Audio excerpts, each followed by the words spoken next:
Good morning. Good morning. You're Mike. I'm Mark. I first, here in Southside Chattanooga, I first saw you riding your bike around the city, around the neighborhood, and it was profound. I saw you carrying your crutches, and I looked again and I saw, wow, he's pedaling with one foot because his other leg is amputated at the knee. I thought, what's that guy about? What's that? I assumed you lived around here somewhere, but I hadn't seen you in the neighborhood before. And then one day I realized you were living in an abandoned building here. I'm like, I got to talk to that guy, find out what's going on. So Mike, are you from Chattanooga? Yeah, I was born and raised in Chattanooga area. Really? Mm-hmm. Grew up here. What happened? How come you became disabled? I moved to Colorado and I lived out there for a few years. I lived in Leadville, Colorado. It's a high city, United States. I know it, yeah. Elevation's a little over 10,000 feet. And sometimes whenever you move from a low elevation like this to a high elevation, it can cause you to get blood clots, altitude deprivation. That's what happened. You got blood clots. Okay, I'll just keep this right here as a backup for us. Okay. Sorry about that. So you were in Leadville, and it wasn't an accident like an industrial accident. It was a medical condition. Yeah. Blood clots. Yeah. I had a friend that died from blood clots in his leg that went to his lungs. It's a very serious Oh, yeah. thing. Yeah. I woke up one morning, I was fine the day before. Woke up one morning and pretty much just woke up the next day in hospital with my leg cut off. Wow. Yeah, Leadville is an interesting town. It's has such a raw history. My father has some stories to tell about when he was there. When it was right after the Second World War, and he lived there for a while, worked in the mine for a short time. Yeah, I enjoyed living I would have guessed that you were working in the mine in Leadville, or, there. no, nothing so dramatic. No. So when did you come back to Chattanooga then? Not long after I lost my leg. Like, I don't know, 6 months or a year after I lost my leg. So, we pay a lot of taxes and stuff for disability for people to be taken care of. I mean, in our country, that's may not be luxury, but at least we do something to try to take care of the people, our society. What's happened with you and disability? And Well, they told me at the hospital that they were going to apply for it for me, and evidently they never did that. And then they told me again at another hospital that they were going to do it for me, and I guess they never did that. So I haven't done it. I haven't went and done it. I rely on my community more than my government. You know what I'm saying? I have a lot of people say are my friends. A lot of the businesses, will help me out if I need something to eat, or local places usually. seems like we have these social workers that are supposed to make those connections, and that's their job, is to get people connected to the resources. Right, and they're not very good at it. That's all I can really say. Huh. They're just not too good at it. They, I don't know. They act like they're doing you some kind of big, huge favor for doing their own job. For doing what they get paid for. They act like they're doing you some big favor. How long have you been houseless? Oh wow, that's been a long time. Do you? See, I had a place for a year, but out of that year, I was in the hospital for 6 months. Out of that year, so I past, I don't know, 5 or 6 years, I guess, I had a place for a year. Yeah. And then family and friends. Mm-hmm. I think you got family alive here in town? Mm-hmm. Okay. Well, they know about your situation, obviously, and for whatever reasons, you're not able to stay with them. Yeah, I guess for whatever reasons, yeah. Yeah, we'll leave that to your privacy. So, Chattanooga has such a huge homeless population.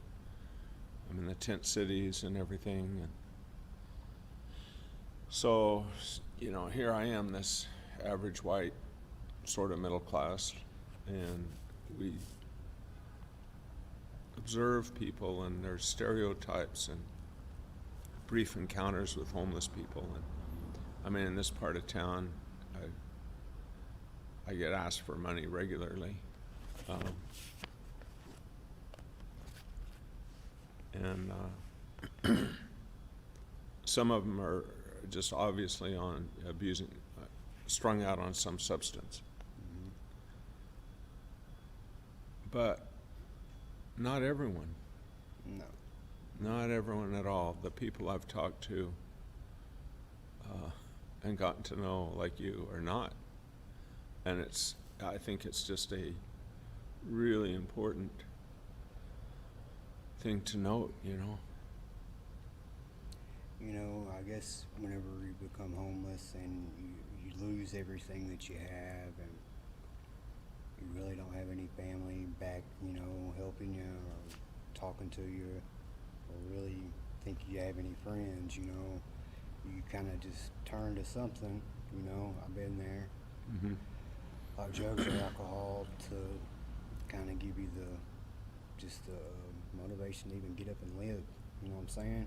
If you don't have nothing else, and that's what happens to a lot of people. That's very understandable. So when you were young, what kind of life did you have before your accident, illness? Were you ever sports, or did you ski in Leadville? Yeah, I enjoyed skiing. I played baseball, football, basketball, stuff like that when I was a kid. What about music? What's your favorite music? I pretty much like all music. I really don't care for country music too much, but Uh-huh. too depressing. But I listen to just about everything else. What was the last concert you went to see?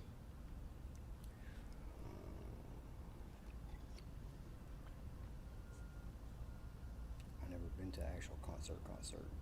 Oh, really? I've been to Riverbend a bunch of times, but Oh, that's a concert. I guess LL Cool J. Okay, LL Cool J. I think that was the last one I saw. That was a long time ago. Yeah, anyone you would love to see? You haven't seen? I don't know, I'm not much on concerts. Do you ever go to? There's a bunch of free stuff here in town. And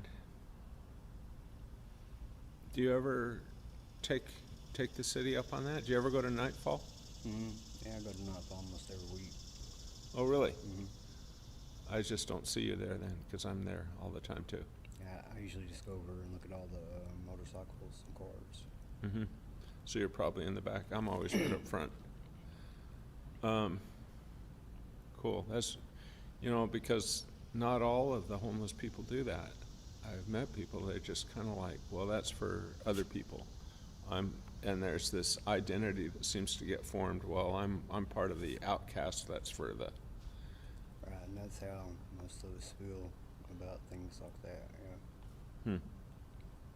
don't necessarily feel welcome. You know what I'm saying?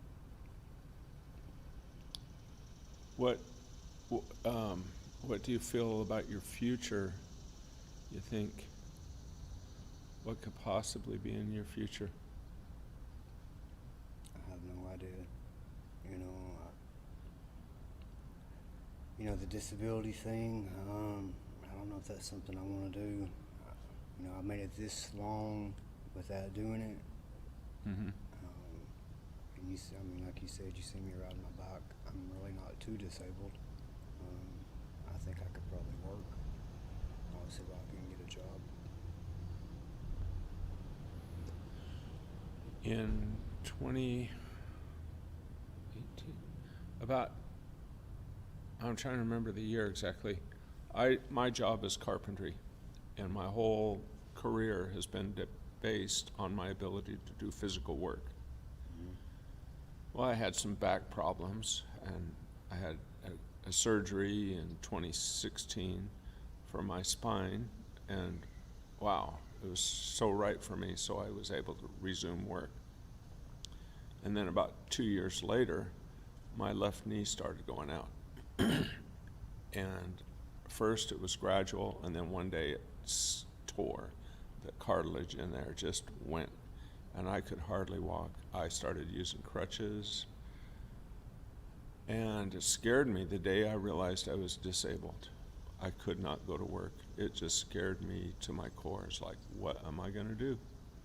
I cannot go to work. Who's going to pay the rent? I mean, I felt like, okay, homeless, here we go. I was a month away. Mm-hmm. It doesn't take much, you know. Most people don't realize that. But I did. I got to see a social worker, and she told me how to apply for food stamps, and I got some help with my electric bill. And and then I got a knee replacement surgery in December 2019. So I have an artificial knee. But I think that for those of us but you have a mind, and you have so much more you can do besides physical labor. Yeah, you know, pretty much my entire life I was the same way. I always relied on my physical abilities and not so much my mental abilities, you know. I guess since I, lost my leg, I had to try to rely more on my mental abilities, which isn't, very high. So it's been a little difficult. Assistance-wise, I could have used assistance right away. If I'd had assistance right away, maybe I'd have never become homeless, But there wasn't anything to get right away to help, so it just kind of led into that quickly. Is there anything you would like to say to the people of Chattanooga, Tennessee? If you could say, look, folks, here's what you need to understand about me and other homeless people. I mean, try to be understanding, if you've never been there, you just don't know, I got in an argument with a homeless person a long time ago on Market Street. Me and some friends were going to eat at 212, which was a nice restaurant. And this guy asked one of my friends for some money, and I got in an argument with him. And I think about that a lot, because I see how people kind of react, to us like I reacted to that guy, and I just didn't know. I didn't know what it was like and how hard it really is. I mean, just getting up every day, just knowing what all you got to do just to get something to eat,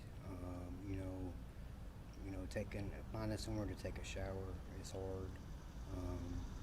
Having all the stuff that you need, soap and shampoo and all that stuff is, not easy to come by all the time. So, Yeah. Even if somebody is asking you for money, for whatever reason, it doesn't matter. Even if you think they're drunk or on drugs or whatever, I mean, if you can afford to help somebody, I feel like you should try to help them, and just, do it out of the kindness of your heart, Try not to judge, Yeah. Well, thanks for that message. Well, I think there's a lot of people that would love to see you have a fruitful life, that you're somehow you're able to make the most of what you have and do something, have a wonderful, whatever you desire in your life. So I can't think of any more questions to ask. I just thank you for sharing your story with us. So informal on my recordings. Yeah, I hope to see you down at Nightfall and hope you get to find whatever it is you need. I see you got is that a sports ring or a class ring or something you got? Which one? On your, oh, you got two of them. Just rings? No, they're Just not rings. like a Super Bowl ring or anything, No, right? no. Just rings. Okay, cool. Alrighty, well, thank you, Mike, and I will turn this off now.